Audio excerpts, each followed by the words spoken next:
Testemunhos para a Igreja, volume 5, capítulo 7. Condenadas à inveja e à crítica. Dói-me dizer que existem línguas desenfreadas entre os membros da Igreja. Há línguas falsas que se alimentam da maldade. Há línguas astutas que segredam. Há loquacidade, impertinente intrometimento, insinuações hábeis. Entre os amantes da tagarelice, alguns são movidos pela curiosidade, outros pela inveja, muitos pelo ódio contra aqueles por meio dos quais Deus falou para os reprovar. Todos esses elementos discordantes estão ativos. Alguns ocultam seus sentimentos reais, enquanto outros estão ansiosos por divulgar tudo que sabem ou mesmo suspeitam dos males alheios. Vi que o próprio espírito de perjúrio, capaz de transformar a verdade em falsidade, o bem em mal e em crime a inocência, está agora ativo. Satanás está exultante com a condição do professo povo de Deus. Enquanto muitos negligenciam sua própria salvação, vigiam ansiosamente por uma oportunidade para criticar e condenar os outros. Todos têm defeitos de caráter, e não é difícil descobrir alguma coisa que a inveja pode interpretar para seu mal. Ora, dizem esses juízes por iniciativa própria, temos fatos. Nós lhes faremos uma acusação da qual não poderão se livrar. Daí aguardam uma oportunidade apropriada e então põem em ação sua enorme coleção de boatos e maledicências. Em seu empenho por apresentar um problema, pessoas que têm por natureza uma imaginação criativa estão em perigo de se enganarem a si mesmas e aos outros. Apanham expressões que outros utilizaram em momento descuidado, despercebidas de que as palavras podem ser pronunciadas precipitadamente, não refletindo assim os verdadeiros sentimentos de quem as proferiu. Mas essas observações não ponderadas, muitas vezes tão banais que não merecem atenção, são olhadas através da lente de Satanás, meditadas e repetidas, até que montículos de terra juntados pelas toupeiras se transformam em montanhas. Separados de Deus, os suspeitadores do mal tornam-se joguete da tentação. Mal sabem a força que têm os seus sentimentos, nem o efeito de suas palavras. Enquanto condenam os erros alheios, condescendem eles mesmos com erros muito maiores. A coerência é uma joia. Não existe, então, uma lei de bondade que deva ser observada? Foram os cristãos autorizados por Deus a criticarem-se e condenarem-se mutuamente? Será honroso ou mesmo honesto extorquir dos lábios de alguém à guisa de amizade segredos que lhe foram confiados e em seguida fazer reverter em seu prejuízo o conhecimento assim alcançado? Será caridade cristã apanhar todo boato que por aí flutue, desenterrar tudo que lance suspeita sobre o caráter de outro, e então ter prazer em empregar isso para prejudicar as pessoas? Satanás exulta quando pode difamar ou ferir um seguidor de Cristo. Ele é o acusador dos irmãos. Apocalipse capítulo 12, verso 10. Deverão os cristãos ajudá-lo em sua obra? Os olhos de Deus, que tudo veem, notam os defeitos de todos e a paixão dominante de cada qual. Contudo, têm paciência com os nossos erros e se compadecem de nossa fraqueza. Ele ordena ao seu povo que nutra o mesmo espírito de ternura e paciência. Os verdadeiros cristãos não exultarão em expor as faltas e deficiências de outros. Manterão distância da vileza e deformidade para fixar a mente naquilo que é atraente e amável. Para o cristão, todo ato de crítica e toda palavra de censura ou condenação são penosos. Sempre tem havido homens e mulheres que professam a verdade e, no entanto, não submetem a vida à sua influência santificadora. São pessoas infiéis que se enganam a si mesmas e encorajam-se no pecado. A incredulidade é vista em sua vida, em seu comportamento e no caráter, e esse mal terrível atua como uma gangrena. Se todos os cristãos professos usassem suas faculdades investigadoras para ver quais os males que neles mesmos carecem de correção, em vez de falar dos erros alheios, existiria na igreja hoje uma condição muito mais saudável. Há os que são honestos quando isso nada lhes custa, mas quando a astúcia dá melhores dividendos, esquecem-se da honestidade. A honestidade e a astúcia não atuam juntas na mesma mente.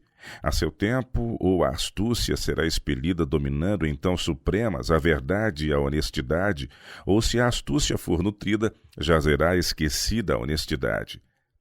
Jamais ambas se acham em harmonia, nada têm em comum.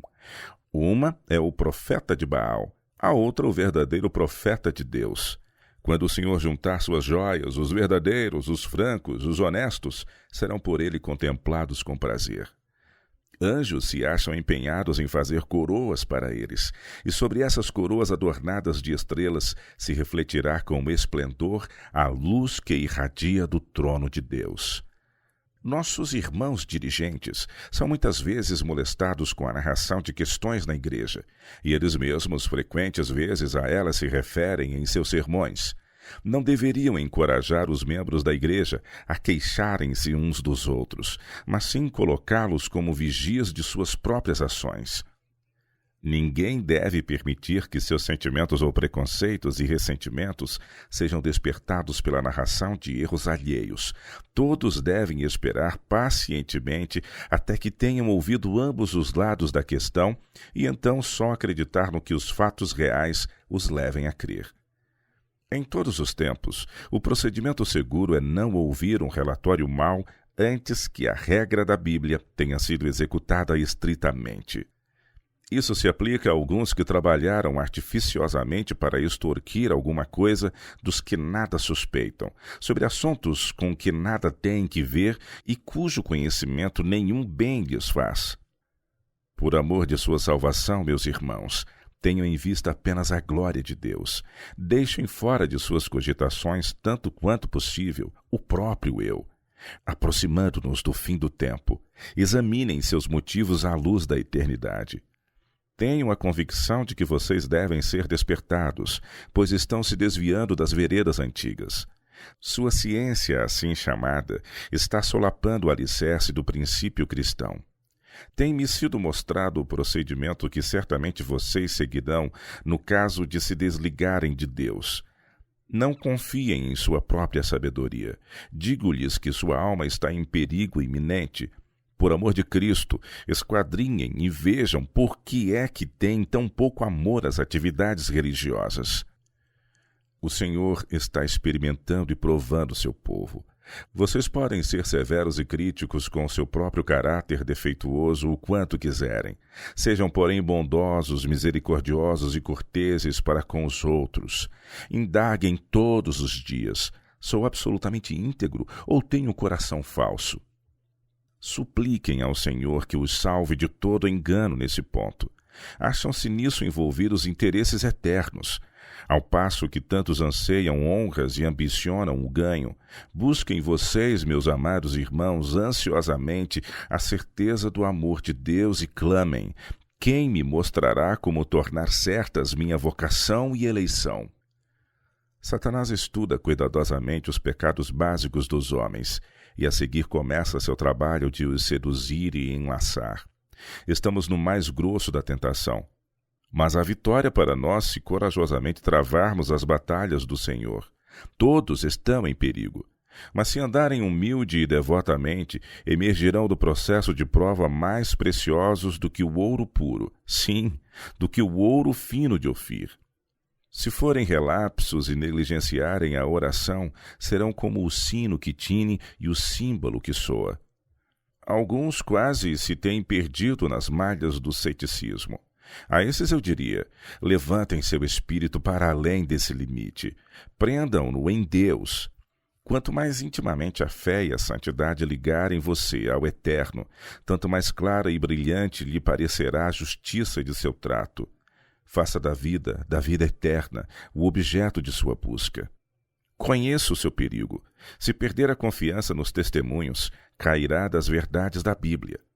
Tenho temido que muitos assumiriam uma atitude questionadora, duvidosa, e em minha aflição por sua salvação, quero adverti-lo.